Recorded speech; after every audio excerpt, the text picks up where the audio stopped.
Hey guys, welcome to daily shorts. तो जैसे कि पता है कि भाई रीड मेंस आ रही है, तो यहाँ पर रिवीजन के तौर पर एनसीईआरटी की किताबों को कैसे जल्द से जल्द रिवीजन करना है। तो चैप्टर ऑलरेडी पढ़ रखे हैं, बट इसमें जो मेन की पॉइंट है मैं यहाँ पे बताऊँगी। और जैसे स्पेशली जो ये टॉपिक लिख रखे अपन उसी के अकॉर्डिंग जो क्लाइंट 10th की जो एनसीईआरटी उनके अकॉर्डिंग अपन मेन पॉइंट्स को समझेंगे। ठीक है, तो चैप्टर स्टार्ट करते हैं। ये किताब है गवर्नमेंट स्कूल की किसी पुराने बच्चे की, तो उसने हालत बहुत ख़राब कर दी, तो उस पर ध्यान मत देना, it's okay. First of all जैसे जीवन की मौलिक अगर हम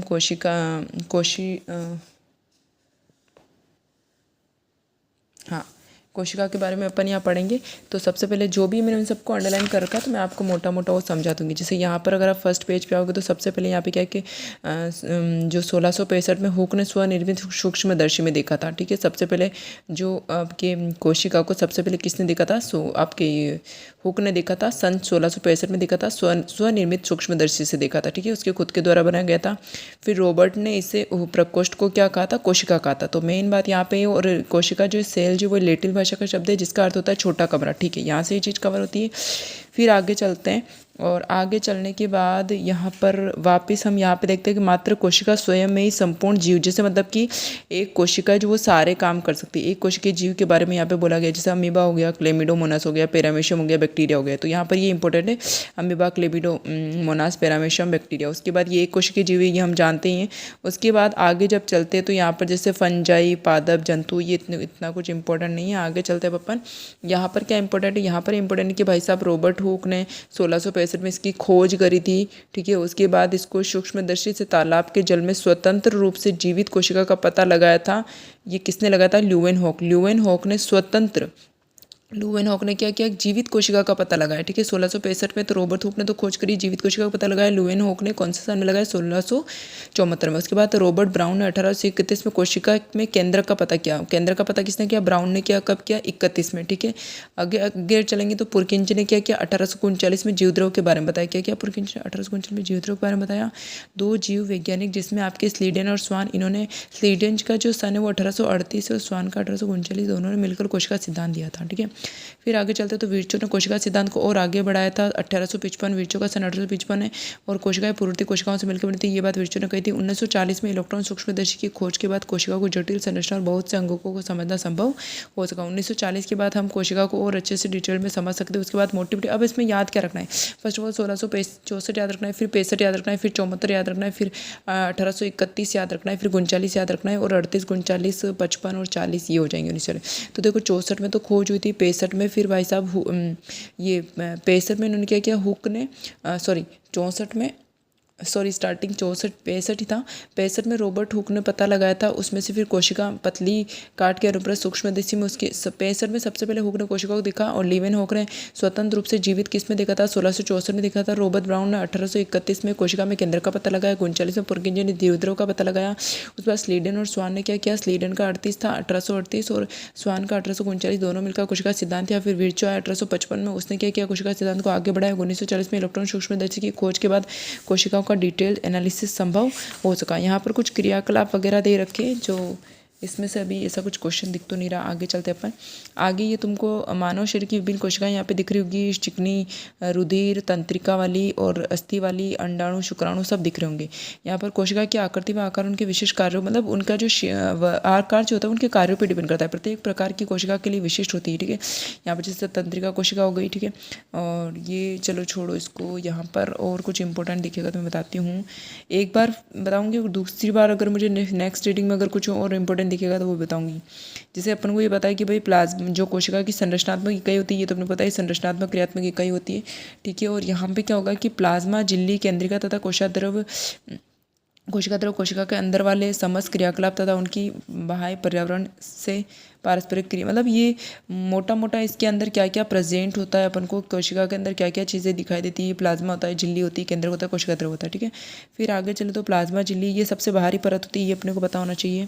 उसके बाद यहाँ पर ओके, इसमें क्या होता है कि विसरण बहुत इंपॉर्टेंट चीज़ है। विसरण क्या इंपॉर्टेंट है? विसरण ये है कि जो आपकी जो कोशिका झिल्ली है, विसरण के द्वारा उसके अंदर आप कार्बन डाइऑक्साइड और ऑक्सीजन का जो है कोशिका झिल्ली के आर पार आना जाना संभव हो सकता है, वो कौन सी क्रिया द्वारा होता है? विसरण द्वारा। और विसरण में क्या होता है कि पदार्थों की गति जो होती है उच्च सांद्रता से निम्न सांद्रता की ओर जाती है, ठीक है। अगर कहीं पर हाई टेंडेंसी तो वो हाई से लो की तरफ जाएगा, ठीक है। और दूसरी बात है कि अब यहाँ पर और क्या दिखा है कि मेन तो ये है कि अगर आपको कोई पूछे कि भाई कोशिका में CO2 ऑक्सीजन का जो कोशिका आर पार जो होती है वो किस प्रक्रिया द्वारा होती है, तो विसरण प्रक्रिया द्वारा होती है, ठीक है। और ये भी हमें उनको पता होना चाहिए कि विसरण के अंतर्गत पदार्थों की गति जो होती है उच्च सांद्रता से निम्न सांद्रता होती है, ठीक है। और क्या दे रखा है यहाँ पे कि कोशिका को, ठीक है, मतलब इसमें क्या होता है कि इसमें क्या होता है कि कुछ पदार्थ जैसे CO2 कोशिका अपशिष्ट है, हाँ नॉर्मल बात है कि CO2 कोशिका अपशिष्ट है, उसका निष्कासन करे कैसे करे, तो वो कोशिका में अंदर ही अंदर क्या होती है उसकी बढ़ती जाती है, उसकी सांद्रता बढ़ती जाएगी। और फिर क्या होगा, कोशिका के बाहर अंदर की तरफ सांद्रता बढ़ गई और बाहर की तरफ सांद्रता कम है, तो फिर जैसे ही कोशिका के अंदर CO2 की इस सांद्रता में अंतर आएगा तो CO2 क्या करेगी कि विसरण क्रिया द्वारा अधिक सांद्रता से कम सांद्रता की ओर गति करने लगेगी, जिससे हमारे शरीर में इस प्रकार कोशिका की सांद्रता कम, ऑक्सीजन की सांद्रता कम हो जाती है और O2 बाहर से मतलब विसरण क्रिया द्वारा O2 ज़्यादा से ज़्यादा अंदर आएगी और CO2 ज़्यादा फिर बाहर निकल जाएगा। अतः कोशिका में बाह्य परासरण में गैसों में, ये मतलब विसरण इंपॉर्टेंट चीज़ है। विसरण इंपॉर्टेंट क्यों चीज़ है? गैसों के विनिमय के लिए, ठीक है। फिर जब आगे चलेंगे तो यहाँ पर आगे एक परासरण क्रिया भी दे रखी है जो एक वर्णात्मक पारगम्य झिल्ली होती है, वर्णात्मक पारगम्य झिल्ली होती है, ठीक है, जो पदार्थों की मात्रा के कारण भी प्रभावित होती है, ठीक है। आगे यहाँ पे और क्या दे रखा है कि हाँ, परासरण को रेस्पेक्ट में जब अपन पढ़ते हैं तो इसमें हम अल्प परासरणी दाब विलयन भी पढ़ेंगे। उसके बाद हम पढ़ेंगे यहाँ पर हम पढ़ेंगे दूसरा कौन सा था भाई, कहाँ चला गया, समपरासारी विलयन। और फिर लास्ट में आएगा आपका अति परासारी विलयन, ठीक है। तो यहाँ पे क्या होगा कि जैसा कि अपन को पता चल रहा है कि भाई साहब इसमें जो अल्प परासरण दाब विलयन, जो नाम से ही पता चल, अल्प परासरण दाबी मतलब यहाँ पर ये तनु विलयन होगा। इसमें शक्कर और नमक की मात्रा कम होगी, पानी की मात्रा ज़्यादा होगी, ठीक है। तो इसमें जो जल परासरण विधि द्वारा कोशिश, इसमें क्या होता है कि देखो यहाँ पर क्या है कि पानी की मात्रा ज़्यादा है और शक्कर और नमक की मात्रा कम है, तो इसमें क्या होगा कि जल जो होगा वो कोशिका के अंदर चला जाएगा। कहाँ चला जाएगा? जल कोशिका के अंदर चल जाएगा। इसे अल्प परासारी विलयन दाब कहते हैं, ठीक है। लेकिन अगर दोनों ही इक्वल, अब यहाँ पे क्या एक अणु कोशिका झिल्ली के दोनों अवगन करने के लिए स्वतंत्र होते हैं, लेकिन कोशिका के अंदर जाने वाला जल मात्र कोशिका के बाहर आने वाले जल की मात्रा से अधिक होगा, ठीक है। अब जो जल अंदर जा रहा है वो जो जल अंदर जा रहा है वो बाहर आने वाले जल की मात्रा में अधिक होगा, ठीक है। इस प्रकार ये चीज़ होगी, कोशिका के अंदर कोशिका क्या होगी, फूलने लग जाएगी। दूसरी बात अगर समपरासारी, मतलब इसमें क्या होता है कि इसमें सांद्रता और जल दोनों की मात्रा जो वो ठीक ठीक रहती है, जिसमें क्या होता है कि इसमें ना तो जल अंदर जाता है ना बाहर जाता है, ठीक है। थर्ड वाले में अति परासारी, मतलब इसमें जो विलयन होता है वो अति परासारी होता है, जिसमें क्या होता है कि मतलब बाहर की तरफ आपके जो जैसे अपन शक्कर नमक इनकी मात्रा घोल की में जो होती सांद्रता होगी वो अधिक होगी, लेकिन पानी की मात्रा क्या होगी, कम होगी। पानी की मात्रा क्या होगी, तो हमें पता है कि जहाँ पर पानी की मात्रा कम होगी तो पार्टिकल्स उधर की तरफ मूव करने लगेंगे। तो यहाँ पे क्या होगा कि विलयन अति परासारी विलयन कहलाएगा, तो इसमें कोशिका झिल्ली के दोनों ओर आ जा सकता है।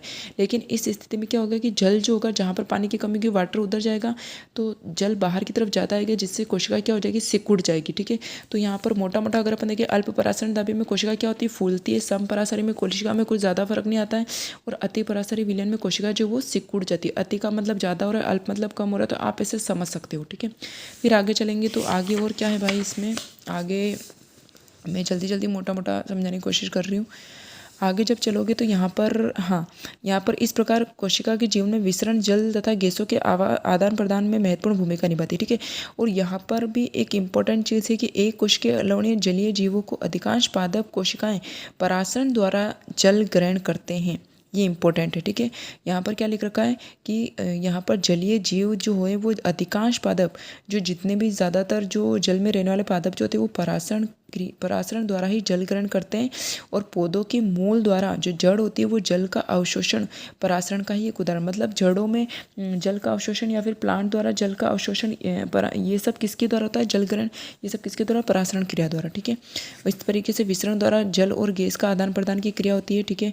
फिर आगे चलेंगे तो अब यहाँ पे कहते हैं प्लाज्मा झिल्ली की बात होती है। तो प्लाज्मा झिल्ली जो होती है कार्बनिक अणु जैसे आपके लिपिड हो गई, वसा होती है, तो आपका जो प्लाज्मा झिल्ली होती है वो लिपिड और प्रोटीन की बनी होती है, ठीक है।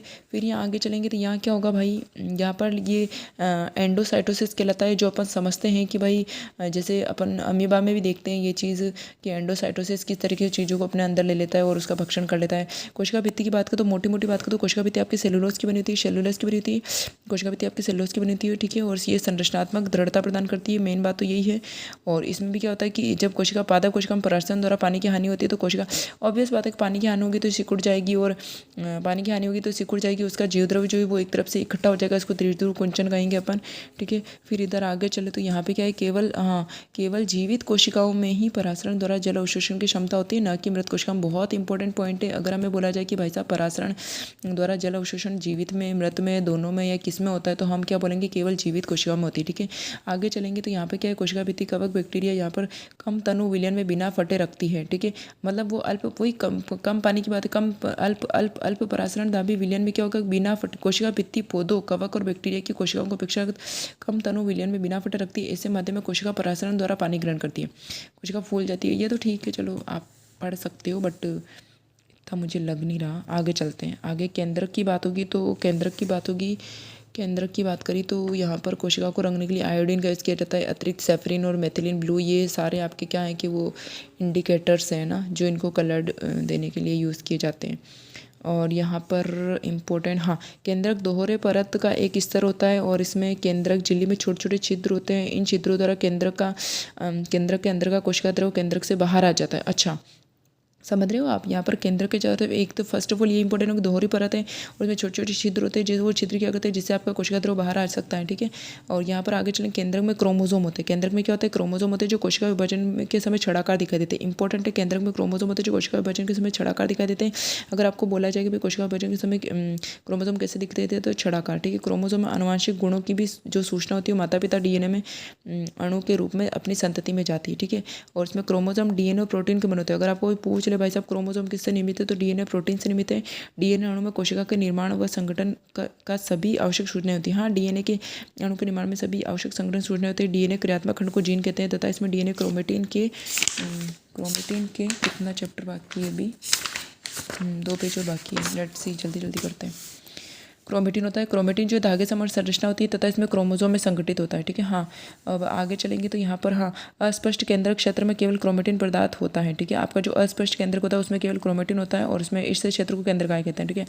यहाँ पर प्रोकैरियोटिक यूकैरियोटिक समझा रखा है, आप समझते हो उसे। प्रोकैरियोटिक यूकैरियोटिक जिसमें कहता है जीवों की कोशिकाओं में केंद्रक झिल्ली होती है, यूकैरियोटिक कहलाता है, और जिनमें क्या वो केंद्रक झिल्ली नहीं होती है या केंद्रक कंप्लीटली प्रोकैरियोटिक कहलाता है, ठीक है। आद्य केंद्र मतलब इनकम्प्लीट केंद्र को वहाँ पे हमें देखने को मिलता है, प्रो आदि अपन बोल सकते हैं ना। और यहाँ पर प्रोकैरियोटिक कोशिकाएं ये हो गई। प्रकाश संश्लेषी बैक्टीरिया में क्लोरोफिल झिल्लीदार पुट्टिका के साथ होता है, जबकि यूकैरियोटिक कोशिकाओं में क्लोरोफिल प्लास्टिड में होता है। ये बहुत इंपॉर्टेंट है कि भाई साहब जो प्रकाश संश्लेषी बैक्टीरिया होता है, प्रकाश संश्लेषी बैक्टीरिया जो उसमें जो क्लोरोफिल होती है वो झिल्लीदार पुट्टिका के साथ होता है, ठीक है। अब जो प्रकाश संश्लेषी बैक्टीरिया उसमें क्लोरोफिल जो झिल्लीदार पुट्टिका के साथ होता है, जबकि जो यूकैरियोटिक होता है उसमें यूकैरियोटिक कोशिका में आपका क्लोरोफिल जो होता है प्लास्टिड में होता है। किस में होता है, प्लास्टिड में होता है। हमने प्याज की झिल्ली और मनुष्य की गाल, ये सब यहाँ पर अपन सब देखते ही हैं। यहाँ पर कोशिका झिल्ली हम देखते हैं, इसमें कोशिका द्रव वगैरह, कोशिका द्रव और केंद्रक दोनों मिलाकर जीवद्रव बनाते हैं, ठीक है। ये हो गया। अब यहाँ पर प्रोकैरियोटिक यूकैरियोटिक की अपन देख लेते हैं। इसका साइज जो होता है छोटा होता है, 1 से लेकर 10 माइक्रोमीटर होता है, और इधर जो है 5 से लेकर 100 माइक्रोमीटर होता है। केंद्र के क्षेत्र होता है, इसमें सुस्पष्ट केंद्र होता है, चारों तरफ झिल्ली होती है, इसमें क्रोमोसोम 1 होता है, इसमें क्रोमोसोम 1 से अधिक होता है, ठीक है। अब इधर आ जाओ, कोशिका अंग की बात करें तो अंग में अपन समझते ही हैं, अंतर्द्रवी जालिका की बात करें तो इसमें झिल्ली युक्त नलिकाओं तथा शीट का एक बहुत बड़ा तंत्र होता है। इसमें कहते हैं नलिकाएं और शीट हमें ज़्यादा देखने को मिलेगी। लंबी नलिका, इसमें गोल या आयताकार थैलों की तरह संरचना दिखाई देती है। अंतर्द्रवी जालिका की ये जो प्लाज्मा झिल्ली के समरूप होती है। ये बहुत इंपॉर्टेंट क्वेश्चन है कि अगर आपको पूछा जाए कि अंतर्द्रवी जालिका किसके समान दिखाई देती है, तो प्लाज्मा झिल्ली के समरूप होती है, तथा 2 प्रकार की होती है, तो खुरदरी होती है, एक सॉफ्ट होती हुई है ना, रफ और सॉफ्ट वाली। वो ये जो होता है ये सूक्ष्मदर्शी से देखने में खुरदरी दिखाई देती है। क्योंकि खुरदरी क्यों होती है, खुरदरी अगर होती है रफ होती है क्यों होती है, उसमें राइबोसोम लगे होते हैं। राइबोसोम का काम क्या होता है, प्रोटीन संश्लेषण करना। आर प्रोटीन संश्लेषण एंडोप्लाज्मिक रेटिकुलम कोशिका का अन्य भागों में भेज दिया जाता है, ठीक है। ये जो आपका स्मूथ एंडोप्लाज्मिक रेटिकुलम जो है, सॉफ्ट एंडोप्लाज्मिक रेटिकुलम जो है, वो आपके अणुओं के बनाने में सहायता करती है। कौन से अणु बनाने में, लिपिड, वसा और लिपिड अणुओं के बनाने में सहायता करती है, तथा ये आपके प्रोटीन, वसा, कुछ प्रोटीन तथा वसा कोशिका झिल्ली को बनाने में सहायता करता है। ये भी इंपॉर्टेंट है। कुछ प्रोटीन, जैसे जनरली अपन यहाँ तो समझ ही रहे हैं कि जो SER है उसको आपके वसा और लिपिड अणु द्वारा बनाई जाती है, लेकिन कुछ क्रियाओं के लिए महत्वपूर्ण और कुछ प्रोटीन तथा वसा कोशिकीय झिल्ली बनाने में भी सहायता करते हैं। इस प्रक्रिया को अपन झिल्ली जीवांत जनन कहते हैं। ये इंपॉर्टेंट है, इसको थोड़ा ध्यान से पढ़ना। कुछ प्रोटीन तथा वसा एंजाइम और हार्मोन की भांति कार्य करता है। हाँ, कुछ प्रोटीन वसा एंजाइम की हार्मोन की भांति कार्य करता है। ये हो गया, ये पूरा इसका डायग्राम है, इसको भी ढंग से देख लेना कैसे प्लाज्मा झिल्ली होती है। तारक केंद्र होता है, इसमें लाइसोसोम होता है, राइबोसोम होता है, माइटोकॉन्ड्रिया होती है, कुर्तरी एंडोप्लाज्मिक रेटिकुलम, कोशिका द्रव केंद्र, गोल्जी उपकरण, चिकनी द्रव्य जालिका, ये सब होता है। ठीक है, फिर यहाँ पर आगे चलेंगे तो इसमें क्या होता है कि इंपॉर्टेंट चीज़ यहाँ पर परिवहन के लिए नलिका के रूप में कार्य किया जाता है। ठीक है, यहाँ पर परिवहन के लिए नलिका के रूप में कार्य करना है तथा ये हो गया। उसके बाद कैमिलो गोल्जी द्वारा वर्णित गोल्जी उपकरण कैमिलो गोल्जी में था। इसमें क्या होता है कि ये झिल्ली युक्त चपटी पट्टिकाओं का एक तंत्र है जो एक दूसरे के समांतर सजी रहती है। एक दूसरे के समांतर कैसे सजी रहती है, यहाँ पे अभी अपन देखते हैं। गोल्जी कोई कहाँ रहा, ये रहा गोल्जी कोई, ये देखो किस तरीके से एक दूसरे से समांतर पट्टिकाओं के रूप में सजी हुई है। ठीक है, एंडोप्लाज्मिक रेटिकुलम झिल्ली से होता है, ये रहने दो। यहाँ पर इंपॉर्टेंट है कि भाई एंडोप्लाज्मिक रेटिकुलम में संश्लेषित पदार्थ गोल्जी कोइक में पैक किए जाते हैं। ठीक है, एंडोप्लाज्मिक रेटिकुलम में जो फूड होता है, संश्लेषित जो पदार्थ होता है, उसको गोल्जी उपकरण में पैक किया जाता है। गोल्जी उपकरण में जो एंडोप्लाज्मिक रेटिकुलम जो संश्लेषित पदार्थ है वो गोल्जी उपकरण में पैक किया जाता है। ठीक है, पुट्टिका में पदार्थों का संचयन रूपांतरण बंद करना, पुट्टिका में पदार्थों का संचयन रूपांतरण बंद करना, पुट्टिका में संचयन रूपांतरण बंद करना तथा इसमें गोल्जी उपकरण में ये रहने दो। गोल्जी उपकरण के द्वारा लाइसोसोम को भी बनाया जाता है। गोल्जी उपकरण द्वारा लाइसोसोम को बनाया जाता है, इंपॉर्टेंट है। गोल्जी उपकरण द्वारा लाइसोसोम को बनाया जाता है। ठीक है, यहाँ पर लाइसोसोम की अगर बात करें तो लाइसोसोम संरचनात्मक दृष्टि से इसमें नॉर्मली क्या होता है, लाइसोसोम कोशिकाओं को अपशिष्ट निपटाने का कार्य करता है, मतलब टूटी फूटी कोशिकाएं को मरम्मत करने का काम करता है। तथा आत्मघाती थैली भी कहते हैं। ठीक है, आत्मघाती क्योंकि लाइसोसोम कभी फट जाता है तो फिर वो उसके एंजाइम जो है वो दूसरी कोशिकाओं को विभाजित करते हैं, आत्मघाती थैली कहते हैं। तो यहाँ पर अगर बात करें तो यहाँ पर ये कैमिलो गोल्जी के बारे में पूरा एक्सप्लेन कर दे रखा है, पढ़ सकते हैं आप चाहो तो पढ़ सकते हो, ऐसा कुछ नहीं। ठीक है, फिर आप माइटोकॉन्ड्रिया की बात करें तो माइटोकॉन्ड्रिया जो है वो दोहरी झिल्ली के बने होते हैं। ये इंपॉर्टेंट है, यहाँ से क्वेश्चन बनता है। और इसके भीतरी बहुत सारी अधिक वलित अंदर की झिल्ली जो होती है वो बहुत सारी वलित होती है तथा इसमें एटीपी वाली रासायनिक संरचना के क्षेत्र में बनाई जाती है तथा क्रिया करने के लिए माइटोकॉन्ड्रिया एटीपी के रूप में ऊर्जा प्रदान करता है। एटीपी के रूप में ऊर्जा प्रदान करता है तथा एटीपी कोशिका की ऊर्जा है जो बहुत सारे कार्यों में काम आता है। ठीक है, माइटोकॉन्ड्रिया बहुत अद्भुत अंग है, इसमें अपना डीएनए और राइबोसोम, इसमें खुद का डीएनए और राइबोसोम होता है, खुद को डीएनए राइबोसोम होता है। माइटोकॉन्ड्रिया कुछ प्रोटीन स्वयं बनाते हैं। माइटोकॉन्ड्रिया का खुद का डीएनए राइबोसोम होता है। प्लास्टिड की अगर बात करें, टाइम बहुत ज़्यादा है, कोशिश करती हूँ कि बस ये ख़त्म ही हो जाए, मैं 20-25 मिनट से ज़्यादा नहीं लेना चाहती। प्लास्टिड केवल पादप कोशिकाओं में स्थित होते हैं। प्लास्टिड केवल पादप कोशिकाओं में होते हैं तथा ये इसमें ये क्रोमोप्लास्ट जिसकी वजह क्रोमोप्लास्ट होता है, ल्यूकोप्लास्ट होता है। हमें पता है क्रोमोप्लास्ट वो क्लोरोफिल वर्णक में होता है, क्लोरोप्लास्ट जिसकी वजह से ग्रीन दिखाई देता है। पौधों में क्लोरोप्लास्ट प्रकाश संश्लेषण बहुत आवश्यक है। ठीक है, क्लोरोप्लास्ट में क्या होता है कि क्लोरोफिल के अतिरिक्त इसमें पीले और नारंगी रंग के वर्णक भी होते हैं, पहले और नारंगी रंग के भी वर्णक भी। ल्यूकोप्लास्ट की बात करें तो ये स्टार्च, तेल, प्रोटीन और पदार्थ जैसे पदार्थ को संचित, ये इंपॉर्टेंट है, बहुत इंपॉर्टेंट है। ल्यूकोप्लास्ट जो ये आपके स्टार्च, तेल, प्रोटीन जैसे पदार्थों को संचित रखता है। प्लास्टिड बाह्य रचना में माइटोकॉन्ड्रिया जैसा दिखता है। प्लास्टिड बाह्य रचना में कैसा दिखता है, माइटोकॉन्ड्रिया जैसा दिखता है। और इसमें माइटोकॉन्ड्रिया की तरह प्लास्टिड में भी अपना डीएनए और राइबोसोम होता है। रसदानियों की बात करें तो ठोस अथवा तरल पदार्थों की संग्राहक थैलियाँ हैं। और कोशिका में अगर आयतन की बात करें भाई कितना क्या आयतन होता है तो 50% से 90% तक आयतन होता है रसदानी का माप। ठीक है, यहाँ पर रसदानियों में कोशिका द्रव भरा होता है, कोशिकाओं को स्फीति तथा कठोरता प्रदान करती है रसदानियाँ। ठीक है, और फिर और यहाँ पर सजीव, ये बहुत बहुत बहुत इंपॉर्टेंट है। कोशिका सजीव की एक मूलभूत संरचनात्मक इकाई है लेकिन जीवन की एक मूलभूत क्रियात्मक इकाई। ठीक है, आपके सजीव के रूप में तो संरचनात्मक इकाई लेकिन जीवन की मूल क्रियात्मक इकाई है। ठीक है, और यहाँ पर सूत्री विभाजन, ये कोशिका विभाजन के बारे में दे रखा है। कोशिका विभाजन तो वैसे तो है नहीं बट थोड़ा थोड़ा आप मोटा मोटा पढ़ सकते हो। यहाँ पर समरूप संतति कोशिकाएं होती है। कोशिका विभाजन भी देखो किस तरीके से समरूप संतति कोशिकाएं आपको दिख रही होगी। और यहाँ पर ये इस तरीके से अर्धसूत्री विभाजन दे रखा है। तो ये मोटी मोटी चीज़ तो यही थी। इसमें हमने क्या सीखा कि भाई कोशिका जीवन की मूलभूत संरचनात्मक इकाई होती है। ठीक है, कोशिका के चारों तरफ प्लाज्मा झिल्ली होती है जो किसकी बनी होती है, लिपिड प्लस प्रोटीन की बनी होती है, लिपिड प्रोटीन की बनी होती है तथा इसमें ये कोशिका झिल्ली सक्रिय भाग है। तुम्हें पता है इसमें विसरण द्वारा गैसों का विनिमय होता था। ठीक है, और यहाँ पर हमने आगे फिर परासरण भी पढ़ा था। परासरण में अति परासरी, अल्प परासरी, सम परासरी पढ़ा था। अति परासरी में तो क्या होता है कि कोशिका सिकुड़ जाती है, अल्प परासरी में वो मतलब फूल जाती है ना। और उसके बाद फिर आपकी पादप कोशिका झिल्ली की चारों तरफ कोशिका भित्ति होती है, कोशिका भित्ति सेलुलोज की बनी होती है, ये भी अपन ने पढ़ा था। और इसमें क्या होता है कि जो फंजाई और बैक्टीरिया होते हैं वो अल्प परासारी दाब गुलियन में बिना फटे जीवित रहने की रहने देती है। ठीक है, ये इंपॉर्टेंट है यहाँ पर। ये वैसे तो अपन उधर वही पढ़ रहे थे कि कोशिका फट जाती है नहीं फटती है, लेकिन यहाँ पर ये जो आपकी कोशिका भित्ति फंजाई और बैक्टीरिया को अल्प परासारी विलियन दाब गोल में बिना फटे जीवित रहने देती है। ठीक है, यूकैरियोटिक अपन ने पढ़ाई था, यूकैरियोटिक प्रोकैरियोटिक एंडोप्लाज्मिक रेटिकुलम में अपन ने पढ़ाई था। एक तो सॉफ्ट होती है, एक रफ होती है। ठीक है, और फिर यहाँ पर ल्यूकोप्लास्ट को प्राथमिक कार्य संचयन करना। ठीक है, ल्यूकोप्लास्ट का कार्य क्या है? प्राथमिक कार्य संचयन करना। ठीक है, और इसमें एक बड़ी केंद्रकीय राजधानी होती है। ठीक है, अधिकांश परिपूर्ण बड़ी राजधानी होती है जो कोशिका को स्फीति बनाए रखती है। ठीक है, और इसमें प्रोकैरियोटिक कोशिका में कोई भी झिल्ली युक्त अंगक नहीं होता है तथा क्रोमोसोम के स्थान पर प्रोकैरियोटिक कोशिका में कोई भी झिल्ली युक्त अंगक नहीं होता है। इसमें क्रोमोसोम के स्थान पर न्यूक्लिक अम्ल पाया जाता है। क्रोमोसोम के स्थान पर क्या पाया जाता है? न्यूक्लिक अम्ल। और उसमें केवल छोटे छोटे राइबोसोम होते हैं और जीवधारियों में कायिक वृद्धि के लिए कोशिका विभाजन होती है। सो ये चैप्टर मोटा मोटा बताया था, और अगली बार नेक्स्ट स्टडी में अगर इसमें से कुछ को और एक बार और रीडिंग करेंगे, उसमें से जो भी इंपॉर्टेंट चीज़ होगी उसको एक बार और हाईलाइट करेंगे। Okay, so thank you so much, bye.